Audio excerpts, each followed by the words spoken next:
going on YouTube? Khallid AKA Smoove Flipper, and in this video I'm going to go over the steps that I took to sell $38,404 in the past 30 days. So I made this post, as you guys can see on my screen, June 16th. And I made this post, in hopes of motivating some people, and because it was a proud moment for me as far as business. This was the best my best numbers I've done in business so far. So was proud about that. And after I made this post, I did have a lot of people who messaged me and asked me, what steps that I take to reach these numbers, um, and all that. So I figured, why not make a video about it? So I'm gonna go over 5 different steps that I took um, to reach these numbers. Now, guys, remember this is my full-time job, so I do have a lot of time to do this. I know some people are doing this part-time, so keep that in mind that I am doing this full-time, and also keep that in mind that um, $38,000 is sales. So just want to keep, let you guys know that before anybody, comments that, this guy didn't do 38,000 profit. That's just sales. I know that. So without further ado, let's get into it. So the first thing that I always mention, and in my previous videos, and anybody who's new, is just to be consistent. Again, this is my full-time job, so I am posting every single day. I'm doing everything I need to do to make money every single day. There's some people who do this part-time who can take a break. They can work overtime at their 9 to 5 job, take a break from phone flipping, and they won't miss a step. But for me, I don't have a set amount of hours I have to work and set pay that I get. So every day I have to make money, and then that's what's keeping me consistent. There's some days where I take breaks, like everybody else, take breaks. But when you're gonna grind, if you're gonna grind for 5 days straight, you gotta be consistent. And I mean posting ads every day, sometimes twice a day. Um, you know, replying back to everybody. Be consistent when it comes to everything in this business, not just posting ads, just replying back to people and stuff like that. So that's number one. Number two, this helped me out a lot. Um, is following up with people. I did make a video about this previously, but basically what that is let's say someone has an iPhone X for sale. You offer them a price they don't accept. Um, you wait a couple days, you message them back, say, hey, do you still have the iPhone X, or would you still be interested in selling it for the price that I offered previously? And you're gonna get some no's. You're gonna get some people that say, no thanks, or I already sold it. But you're gonna get those people who say, yeah, I still have that. I can do that. And that's just because you guys have to realize things change. Um, life happens. They probably were doing well a couple days ago, didn't need any cash, and then the day you message them, something could have happened. Their tire could have blown, their transmission could have blown their car. A lot of things happen every day to people, and their financial status changes. Due to that. So following up with everybody that said no to you is very important. I made a lot of deals this month, or these past 30 days, um, by following up. That's all it takes is just that one simple line that I told you guys. And if they say no, then just move on to the next person. But if you haven't, bought a phone in 2 3 days, then following up is most important. It's going to help you with closing more deals for sure. You're going to get more phones. Sometimes people forget to even reply back to you, or they go through those problems, and their mind isn't on selling their phone. So then you remind them, and they're good with it, and you just made some money with that. So following up is very important. That's number two. Number three is something that not everybody's going to have when they first start out, and it takes great customer service. It takes a lot of work to have this, and that's repeat customers. Now, um, you know, as you guys may know, I do have a couple suppliers I wouldn't call them like consistent supplier, but they do provide me with some devices, every now and then, which is great. But a lot of people who I've dealt with, just who replied to my ads, who were just regular people, um, they messaged me, 2 months later saying, "Hey, I just upgraded to an iPhone X. I have my 7 Plus. Do you want to buy it?" And this is a person that I've bought, their 6S before, and they remember me. The transaction went smooth, so they know that I'm legit and I'm good to work with. So they message me and I get deals like that. They don't even have to reply to an ad. They just personally message me, or since they have my number from Craigslist, they'll text me. And that's also great. I feel like repeat customers, was a huge part of this month.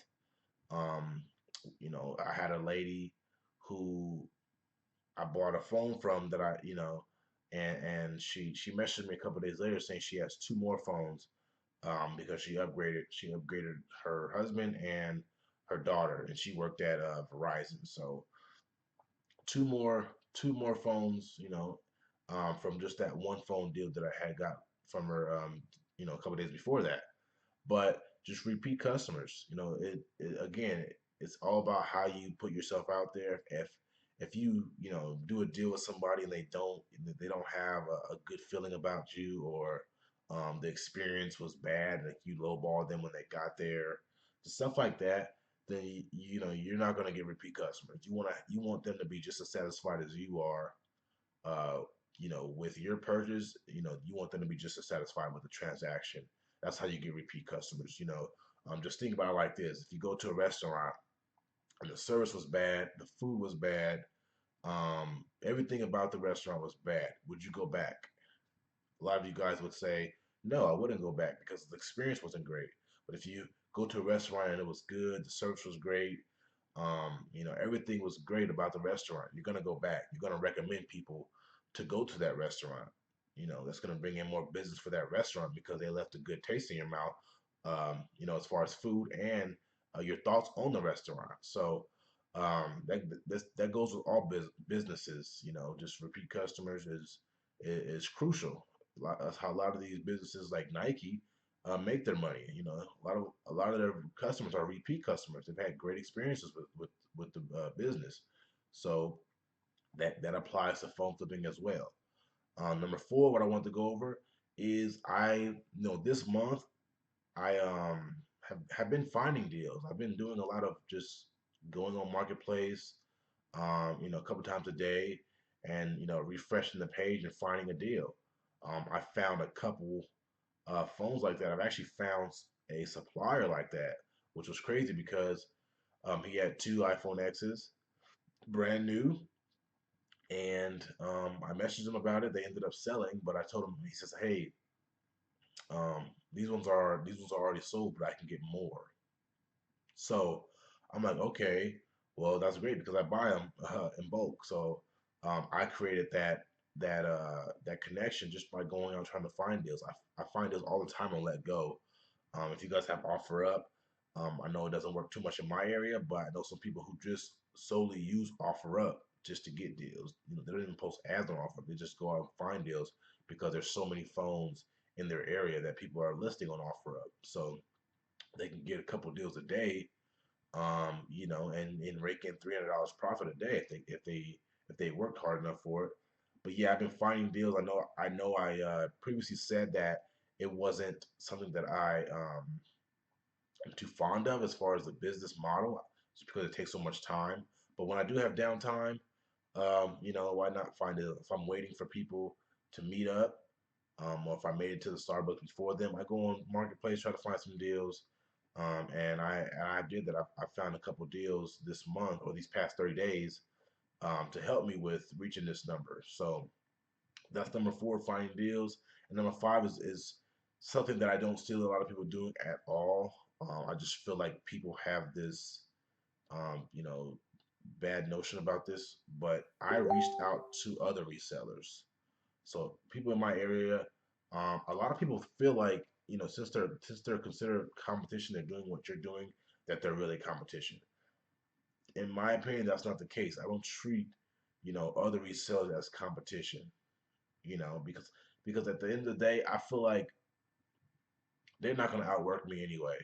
And I've had it happen to me plenty of times where people pop up, buying phones, but they're not on the schedule that I'm on. They're not doing this full time, or if they are doing it full time, they're not on it like me. Um, and that's not me trying to brag or anything. I'm just saying I'm on it. I'm consistent. This is my life. So, uh, but I reach out to these resellers and just let them know, hey, I'm buying as well.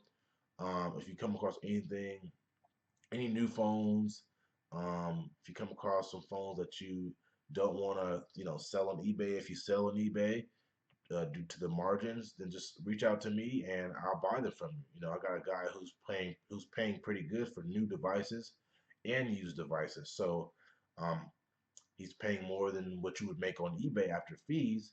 So I feel like that's another good connection. If they're getting phones um, as well as I am, then you're gonna at least get a couple phones from them, because some phones they're just not gonna be able to flip on eBay to make a decent profit, you know. So it's like you kind of, once you reach out to resellers and they're okay with that, your prices are decent, then you can start picking up phones from them. So they're actually on your team pretty much, because they're buying phones obviously to make money for themselves, but they're putting money in your pocket by doing the legwork. They're going out and meeting these people as well. They find a deal that is not something that they want to sell on eBay. They just go through me and I buy them. So you gotta reach out to these resellers. A lot of people just think just their competition. Treat them like that. Treat them like scum, whatever. There's some people who think that way, and that's the wrong way to think. Where you have to block your competitors, where you have to flag your competitors' ads in order to get ahead. I don't have to do that. I've never flagged anyone's ads um, at all. I don't do that. That's not how I roll, because I just don't. I don't think that's a good business practice to have. You have that mindset that um, you have to do something so low like that to be able to get ahead. Then this business might not be for you. Because they're just, you got to think about it on a bigger scale. Target, Walmart. Target's not out there slandering Walmart's name or trying to do things under the table. Um, that's terrible business ethics. They're not doing that because they feel like they don't have to. So you don't have to. Don't feel like there's not enough phones out there. There are enough phones out there. So yeah, those are the 5 things I want to go over with you guys. You guys can see, I'm really proud of this right here. These numbers here. Um, again, hopefully the next video I'll give you guys, I'll be at 50,000 a month in sales. I think that's good, but I do want to go over something really quick. You guys can see these numbers here. The average order value and all that is low. That's just because um, when I buy phones and ship to my buyer, I do them in bulk. So if I have 10 phones for them, I'll ship all those 10 phones in one box. That's considered one order. So, and that's why it's so high. So just want to let you guys know that this is PayPal, not eBay. A lot of my sales and stuff have been through PayPal. eBay I'm still using when I have to, but the initial goal is to get away from eBay, have it to where that 10% is being put back into my pocket that eBay is taking away, because I have resources already to to make money. So again, if you guys enjoy this type of video, if you guys like this video, please drop a like. If you're new to my channel, please subscribe. If you have any questions, drop them down in the comments, and I will see you guys in the next video.